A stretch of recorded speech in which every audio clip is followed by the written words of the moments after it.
Neolamprologus brevis adalah jenis siklit kecil yang berasal dari Danau Tanganyika, Afrika.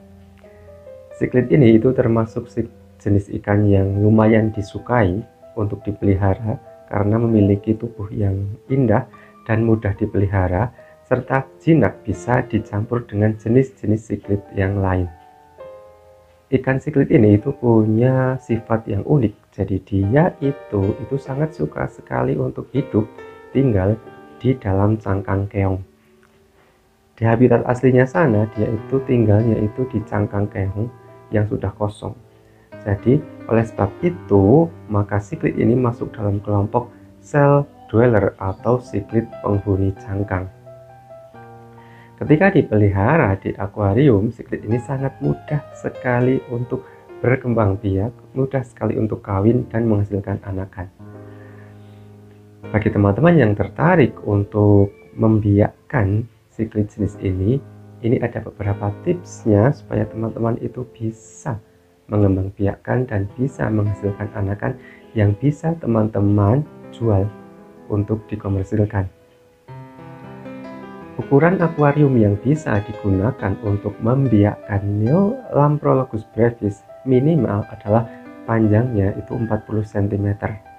Jadi satu pasang siklit brevis ini itu membutuhkan akuarium dengan panjang minimal 40 cm. Dan di dalam akuarium itu harus diisi dengan pasir yang lebih baik, itu pasir dengan butiran halus yang warnanya putih. Pasirnya itu minimal tebalnya itu adalah 2 inci.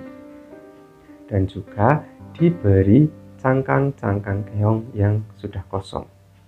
Pasir itu sangat penting bagi media di akuarium karena si brevis ini itu nanti akan mengubur cangkang keongnya itu di dalam pasir. Jadi disisakan hanya bagian pintunya saja.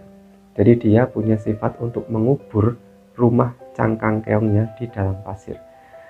Ketika sudah ada cangkang keong dan sudah ada pasir, maka si brevis ini nanti akan muncul keinginan untuk segera kawin dengan syarat dia sudah matang gonad, sudah siap kawin.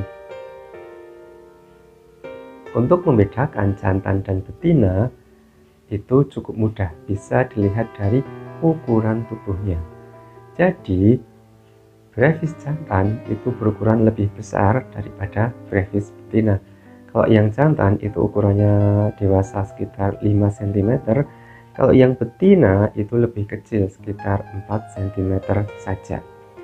Jadi dengan melihat ukuran tubuhnya kita bisa tahu yang mana jantan dan yang mana betina. Dan bila sudah jodoh, mereka itu nampak akan sering berenang berbarengan ke sana kemari. Misalnya ketika kita membeli di toko akuarium itu kan biasanya disatukan dalam akuarium komunal yang isinya itu banyak sekali ikan brevis dalam community.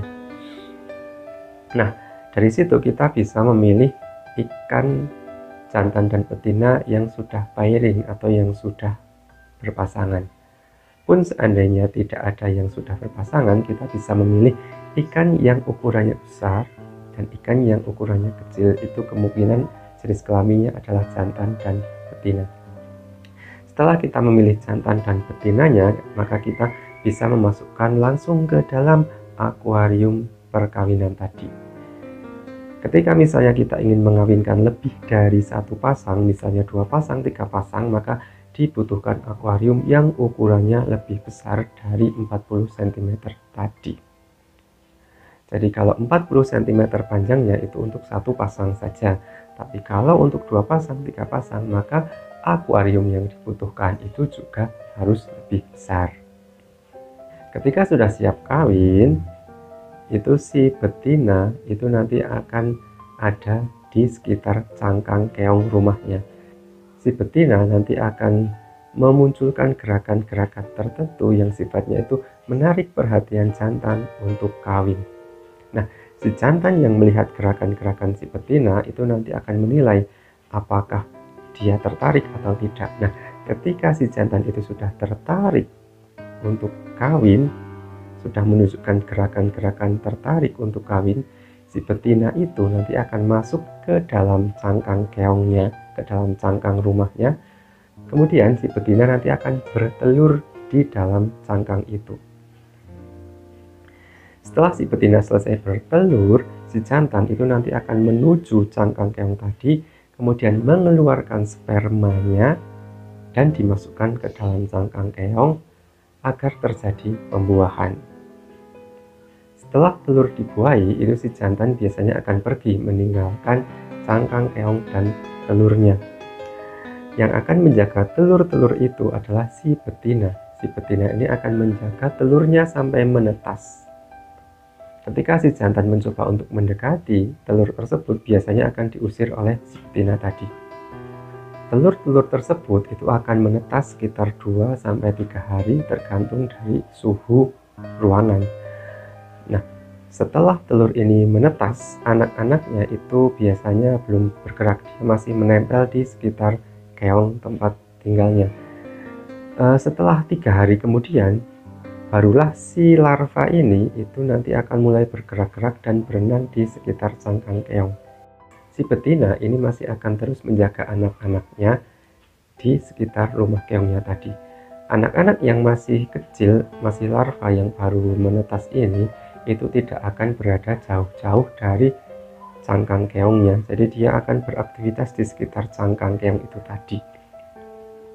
Untuk makanan yang bisa kita berikan pada larva brevis yang baru menetas adalah Artemia, karena Artemia itu ukurannya sangat kecil dan sangat bagus sekali diberikan untuk larva-larva yang baru menetas. Nanti setelah beberapa minggu, setelah larvanya itu cukup besar, betina itu akan mengusir anak-anaknya dari sarangnya. Jadi ketika dianggap sudah bisa mencari makan sendiri, maka si betina ini nanti akan mengusir anak-anaknya pergi dari sarangnya supaya si betina ini bisa kawin lagi. Setelah anak-anaknya ini pergi, beberapa minggu kemudian si betina ini sudah bisa dikawinkan lagi dengan si jantan. Jadi kita bisa sering-sering mengawinkan dan mendapatkan banyak sekali anakan Neolamprologus brevis. Untuk persiapan perkawinan akan lebih baik kalau indukan itu diberi makan yang berupa pakan hidup. Misalnya bisa berupa dapnia, bisa berupa cacing darah atau cacing sutra. Pakan-pakan yang sifatnya itu hidup itu mengandung banyak sekali protein, mineral, dan vitamin yang sangat baik untuk pembentukan telur dan pembentukan sperma brevis jantan. Itu adalah tips yang bisa saya berikan untuk mengawinkan ikan Neolamprologus brevis. Mudah dan tidak repot. Semoga bermanfaat untuk teman-teman.